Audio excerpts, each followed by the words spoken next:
1959ஆம் ஆண்டு மெட்ராஸ் எக்மோர் ரயில் நிலையம். பளபளப்பான தளங்களில் அலைமோதும் மக்கள் கூட்டம் ரயில் வீசும் நீராவி நகரத்தின் துடிப்பை போல ஒலிக்கிறது.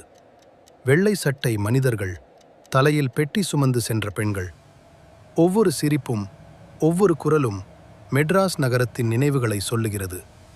எக்மோர் தென்னிந்திய ரயில் போக்குவரத்தின் இதயம்.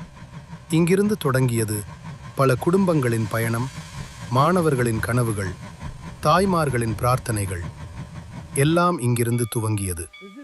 ரயில் வீசும் ஊதல், பழைய நேரம் சொல்லும் கடிகாரம், இவை அனைத்தும் இன்னும் நம் மனதில் அந்த மெட்ராஸை மீண்டும் உயிர்ப்பிக்கின்றன. இது ஒரு நிலையம் அல்ல, இது நம் நகரத்தின் இதய துடிப்பு. 1959ஆம் ஆண்டு மெட்ராஸ் எக்மோர். லைக் பண்ணுங்க, ஷேர் பண்ணுங்க, சப்ஸ்கிரைப் பண்ணுங்க.